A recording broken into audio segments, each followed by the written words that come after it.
না না, ওনার দোষ নেই, আমি বাইক খেয়াল করিনি। ওনাকে প্লিজ একটু ধরুন, হাসপাতালে নিয়ে যেতে হবে।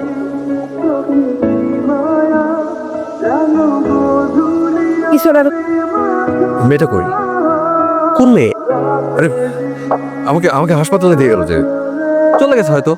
আর আমাকে তো ফোন করছে তোর ডক্টর, তোর মোবাইল থেকে, এরপর আমি আসছি। Shit shit shit shit.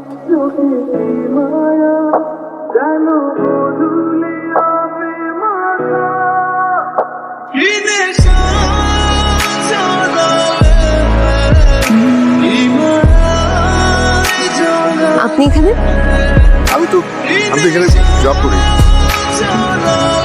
আমিও এখানে জব করি। Really? আমি ফারাজ। আনিকা। আপনার হাত ঠিক হলো? হ্যাঁ, এই তো অলমোস্ট ঠিক হয়ে গেছে।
হাতের দিকে খালি করলে তা দিলাম।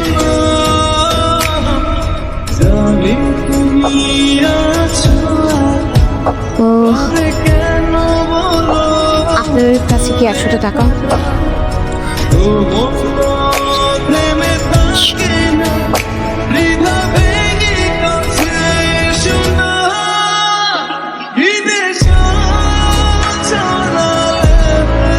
আমি আপনার টাকাটা কাল দিই। না না, ডাকবে না। দরকার হলে আমি আপনার ফোনে রিচার্জ করে দেবো আপনার নাম্বার। আচ্ছা বলছি তো, লাগবে না। আমি কারোর কাছে ঋণী হয়ে থাকতে চাই। নাম্বারটা 4648। থ্যাংকস। হ্যালো, টাকা পেয়েছো? কে বলছেন? আমি আনিকা বলছি। টাকা পেয়েছেন?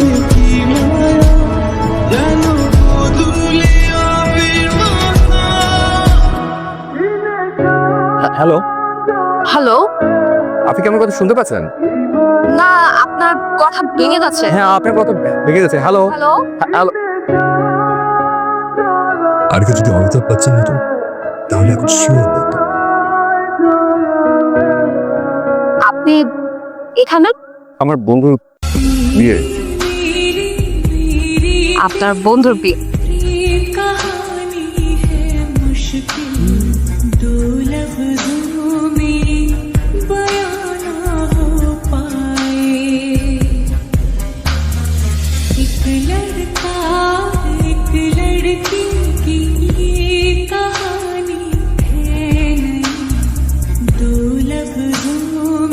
আমি আপনাকে একটা কথা বলবো ভাবছিলাম।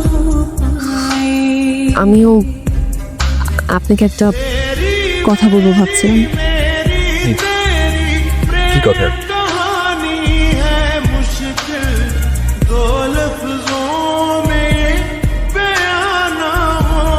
আমি আনিকা।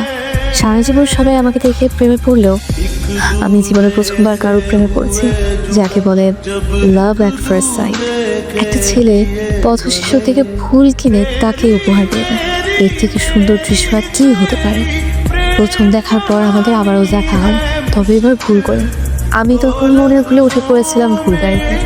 তারপর ওকে দেখি শপিং মলে।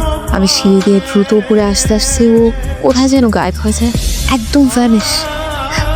অথচ ভাগ্যের কি পরিহাস, পরদিন ওর সাথে বাইক অ্যাক্সিডেন্ট। ওকে নিয়ে হাসপাতালে আসার পর আমার কাছে একটা ফোন আসে।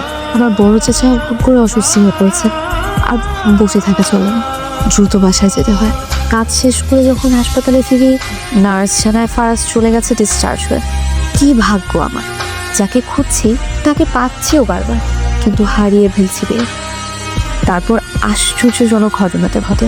যাকে আমি খুঁজেছি সারা পৃথিবী, কে জানতো সে আমার অফিসেই জব করে, ডে শিফটে।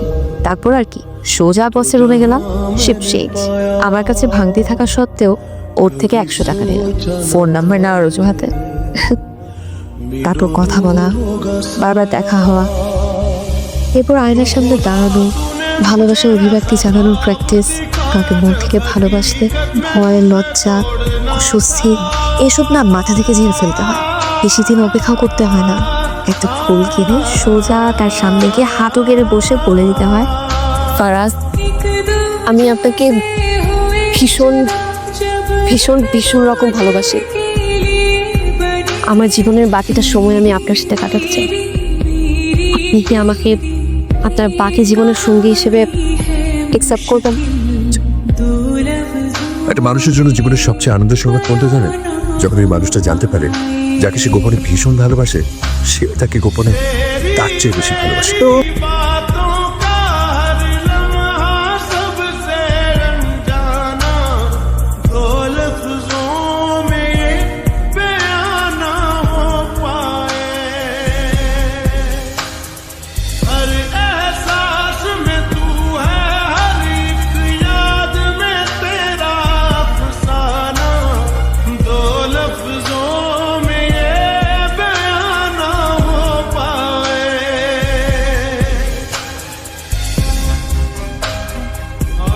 আপনি এখানে কি করছেন? আমি তো বললাম আপনার সাথে কাল দেখা করব।